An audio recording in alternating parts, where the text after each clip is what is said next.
Hi, everybody, and welcome to Lovefraud Live. So, Lovefraud once received an email from a reader asking advice about life after the sociopath. I'll refer to her as Glinda.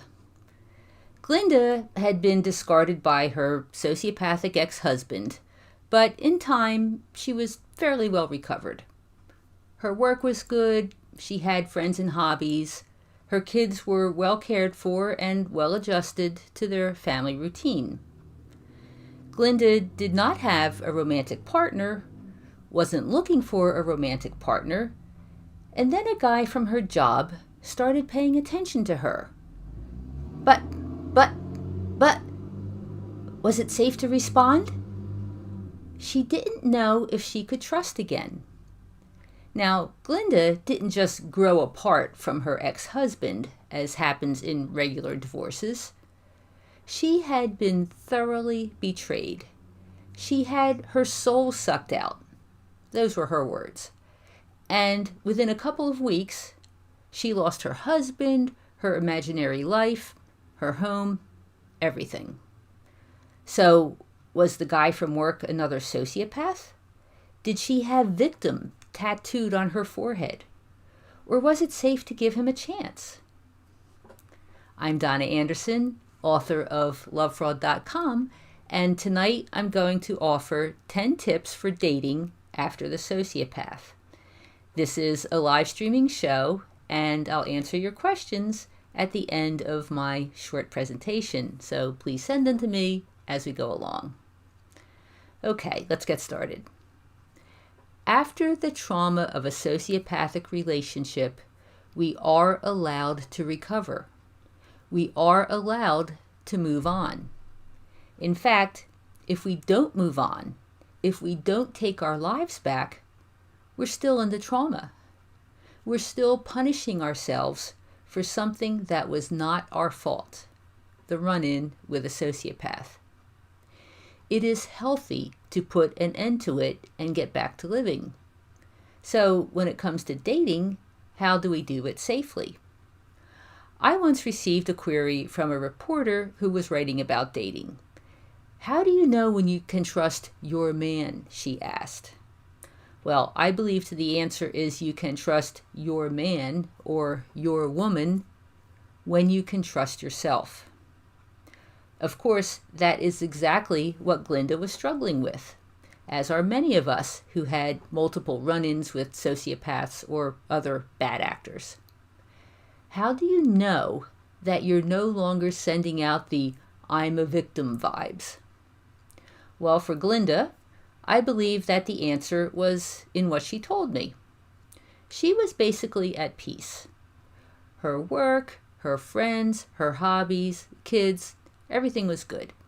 She wasn't lonely, empty, or sad.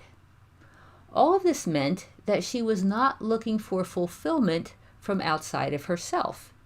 She was balanced and centered, and this is the best place from which to start dating. We get in trouble when we feel like we are not enough on our own, when we feel like we need another person in order to help us be successful, validated, or complete. It's the desperation vibe, the neediness vibe, the incompleteness vibe, which attracts the predators. If we're in a place where companionship would be a pleasant addition to our already reasonably okay lives, then we're in a place where we can invite someone to join us. This is really the biggest sign that you're ready to move on, when you're feeling centered, at least most of the time. Still, now all of us who have been burned by sociopaths know that they exist. We know that millions of them live among us. Approximately 12% of the population is disordered.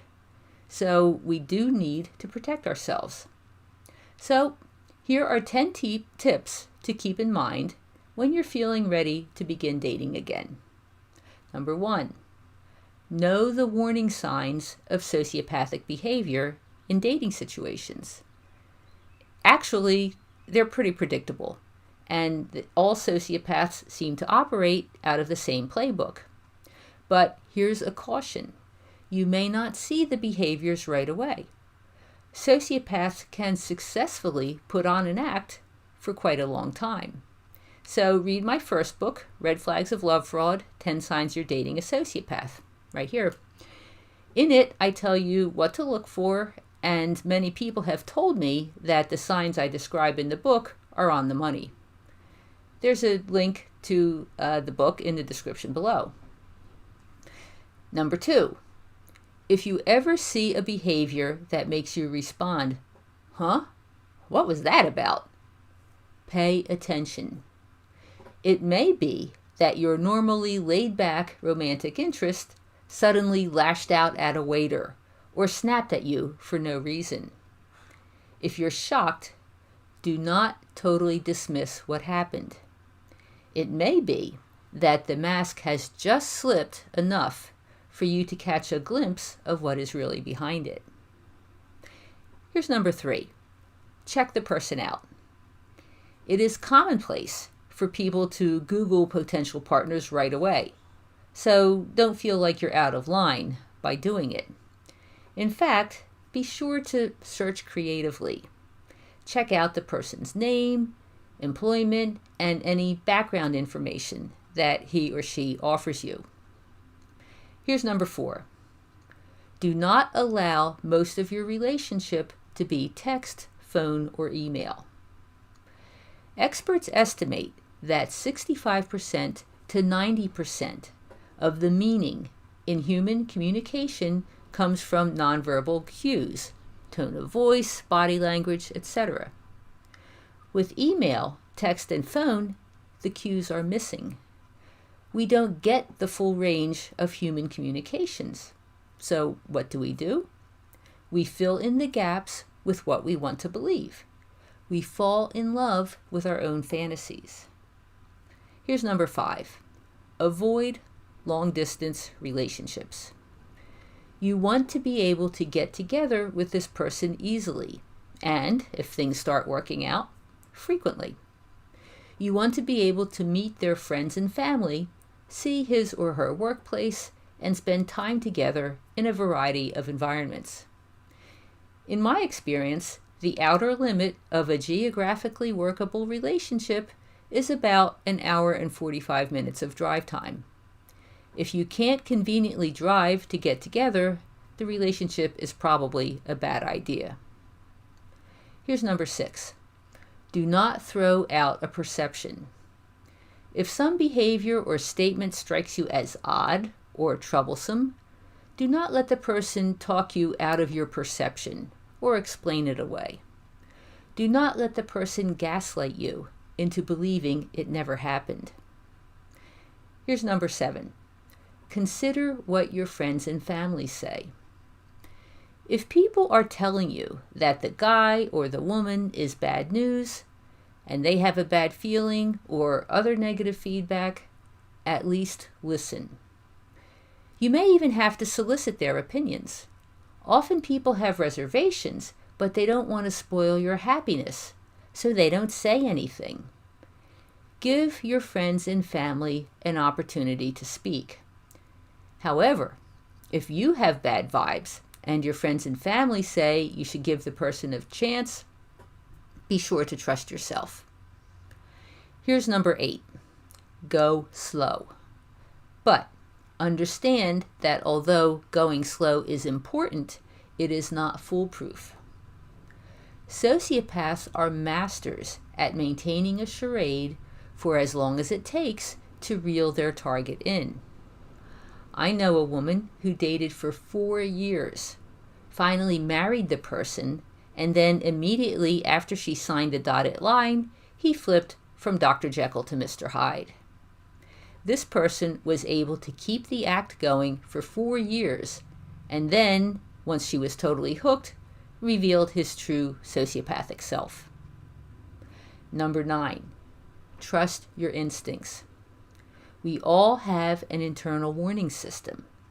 If your stomach goes into knots, if the hair on the back of your neck stands up, or if you feel fear or anxiety, listen to yourself. Many of us felt the warnings before we became involved with sociopaths, the feeling that something just wasn't quite right. But we didn't pay attention. Your body always knows, and your body will tell you when someone should be avoided. Finally, here's number 10. The first person you go out with may not be the love of your life, and that's okay. Sometimes people come into our lives to help us continue to heal. You may have a few interim involvements before you find a person who has the potential to be a permanent partner. So don't worry if you have to kiss a few frogs, as long as they're not sociopathic frogs. There are plenty of good, empathetic, and loving people out there.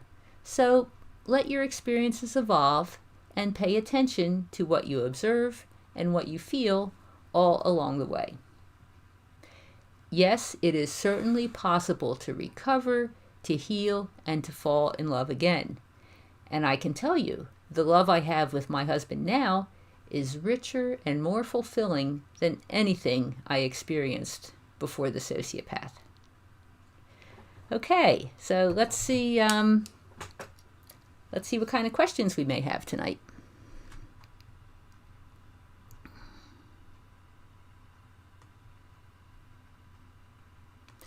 Lou says, loves the information. Thank you so much. I appreciate it and glad that it's helpful to you.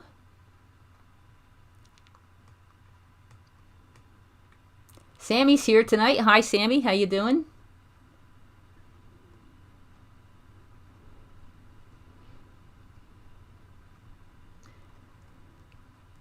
Okay, so Katrina says, what's the deal with the waiter abuse? I saw this constantly with my ex.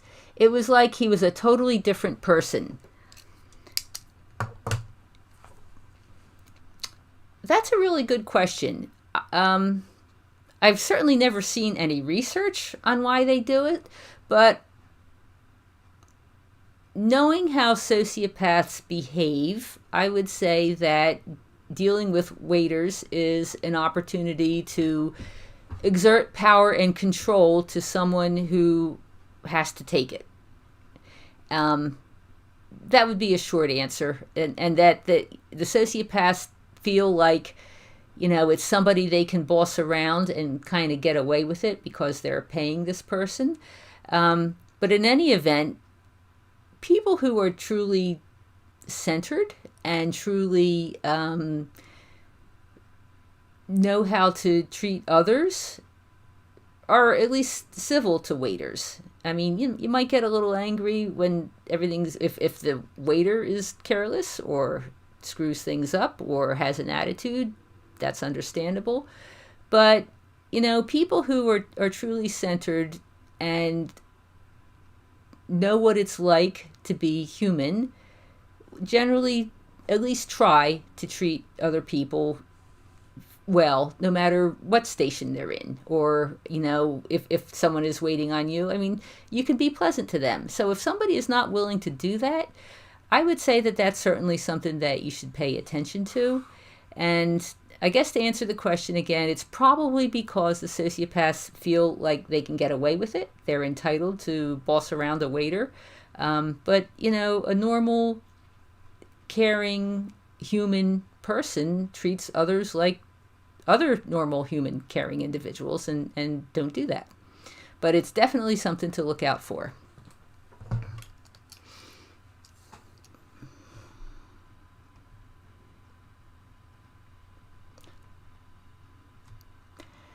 Okay, narcs isolate us so no one can tell us we are being abused. Yeah, isolation is definitely a favorite narcissistic, sociopathic tactic. And it's something that it can be really insidious, you know, because they rarely come out and say it. Sometimes they can.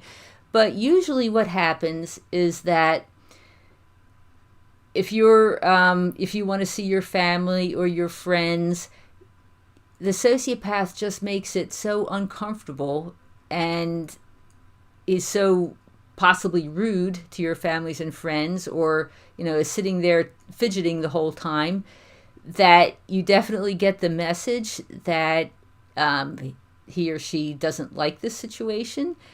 And often we end up like stopping ourselves. It's not that they may come out and say, don't see your friends, don't see your family, although sometimes they do, but you just get so many warning signs, so much feedback from this person that it just becomes, it's not worth the trouble, because if you go to see your family or friends that your partner is going to be, give you the silent treatment for 3 days or something like that. So the way they do it is that they make it so that we stop ourselves from going to see other people, which is not a good thing at all. But yes, isolation totally is a tactic that they use. And I guess, for most people, we just need to be educated that this is a warning sign. If our partner is trying to make it so that we can't see our family and friends, or it's difficult to do that, that is definitely a warning sign.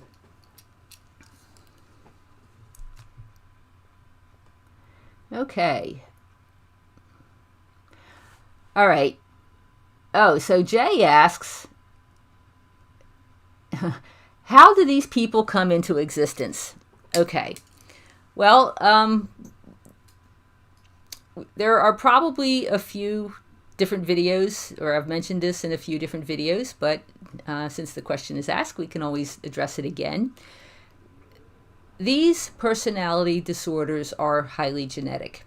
And what that means is that a child can be born with a predisposition, a genetic predisposition to become disordered. That doesn't necessarily mean that it will come to fruition, because this is a nature and nurture situation. Someone needs to be born with a genetic predisposition, and then whether or not they actually develop the traits is highly related to the type of parenting that they receive and the environment that they grow up in. Now, what happens, of course, is that if this condition is highly genetic, that usually means that one of the parents is disordered, or somebody further back on the family tree is disordered. And if it's the parents, unfortunately, sociopaths make terrible parents, and they engage in the type of parenting that makes the disorder come to fruition. The callousness, the lack of love, the coldness, the harsh punishment, all of those things are typical of sociopathic parenting, and they're exactly the things that make little kids develop the traits that make them sociopathic. So that's essentially what happens. It's that, there's at this point, there's so much genetics involved in this throughout the planet, because there's millions of sociopaths and they keep having kids. And so that's how it starts out, is that it's highly genetic. And then depending on the environment that they grow up in, then the disorder can develop. Okay. Do you think the narcs are human, or is there a spiritual non-human entity in them?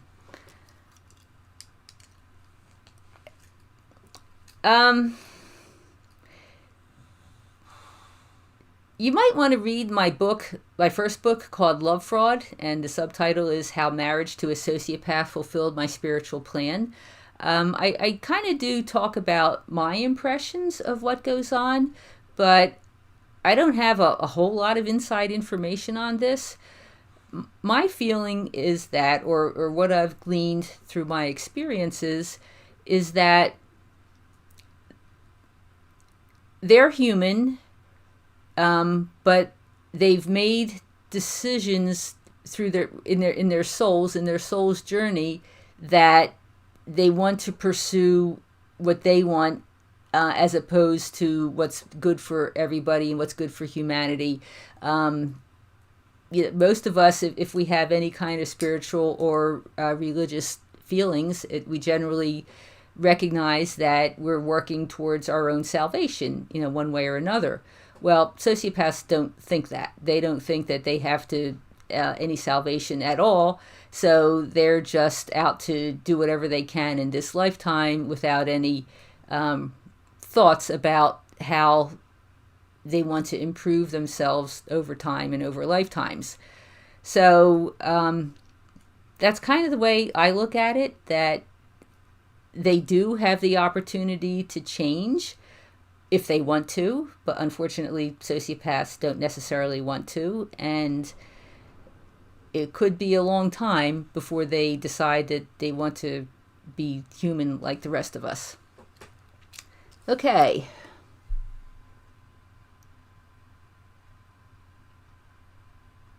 So, do you think these narcs that sow so much chaos and destruction eventually reap what they sow?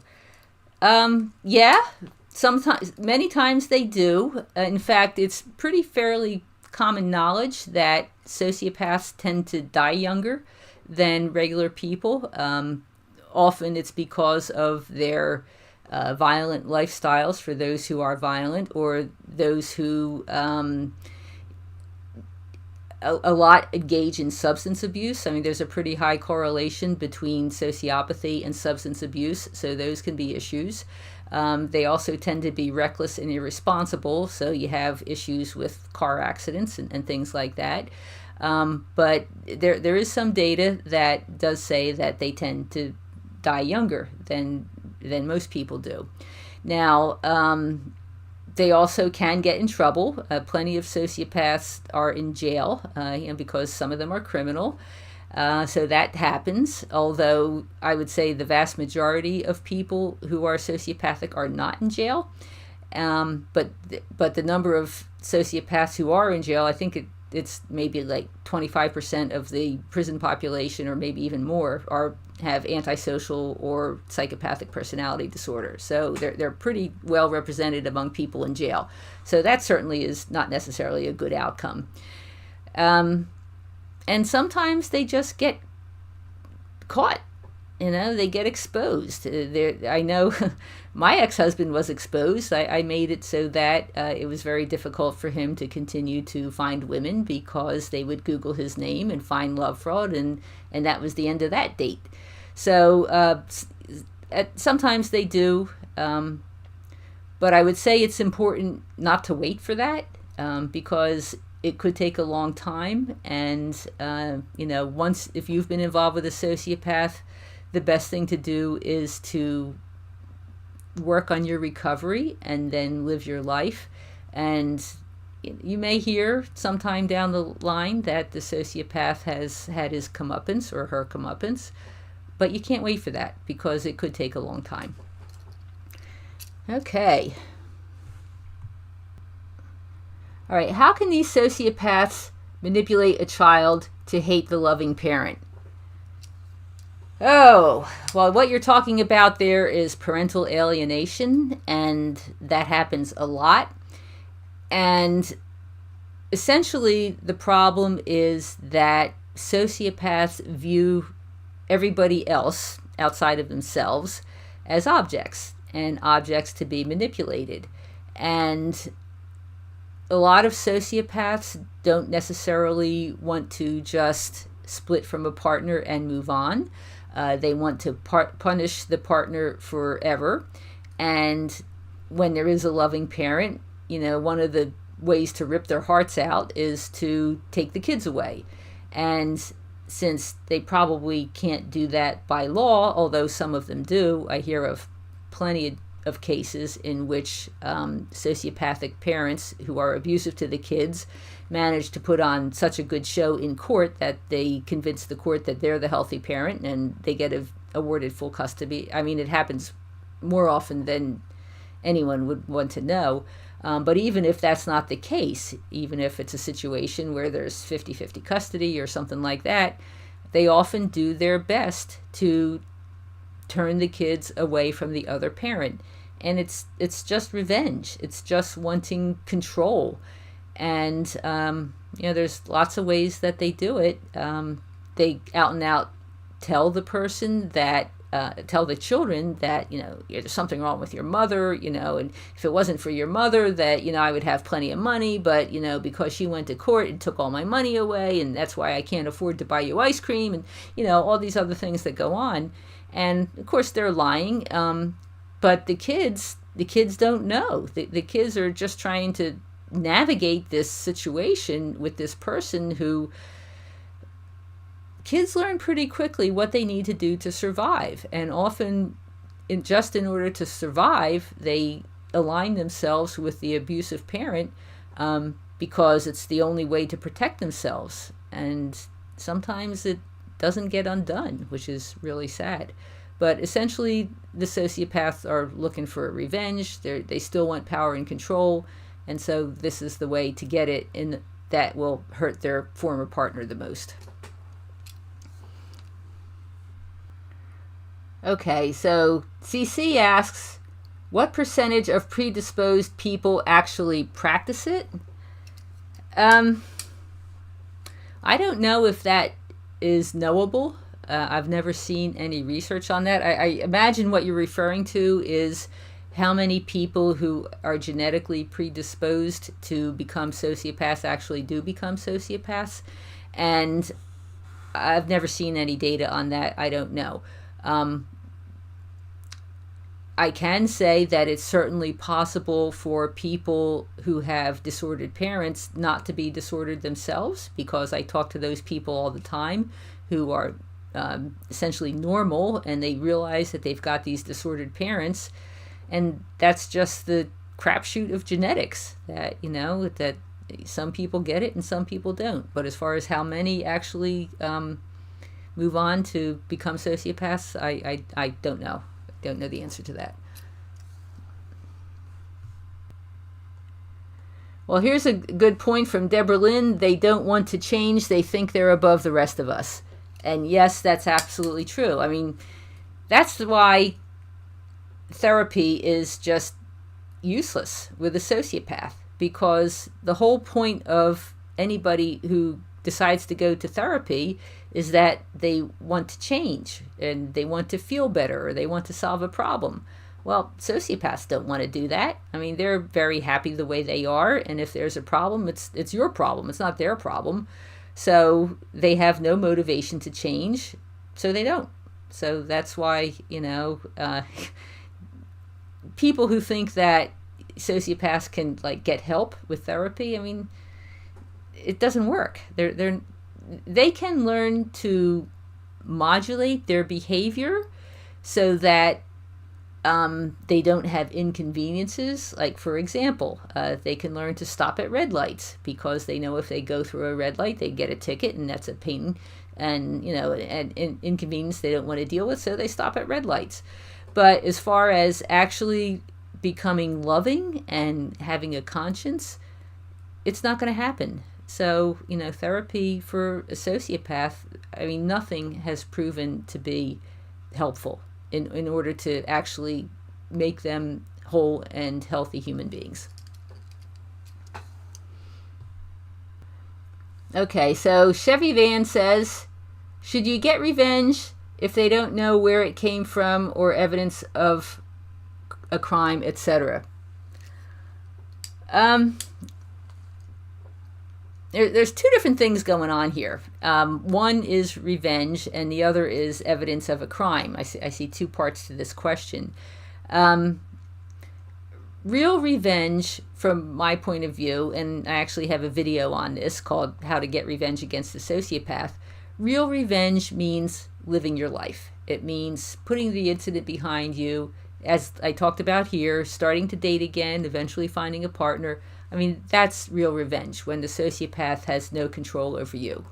Now, as far as crime, if the person has committed a crime and you're able to report it appropriately, then sure, definitely do it. I mean, one of the reasons that sociopaths continue to get away with everything that they pull is because people don't take action. People don't report it. So if you have an opportunity to do that and can report safely, then absolutely. They should be held accountable. Sociopaths are not going to stop the behavior because it's the right thing to do. They're only going to stop if they're forced to. So, okay. Well, I thank everybody for joining me tonight. It's been a great conversation. At least I've been doing a lot of talking, so I hope you think so. And we'll be back here next Tuesday night at 8 o'clock for the next episode of Lovefraud Live. See you then. Bye-bye.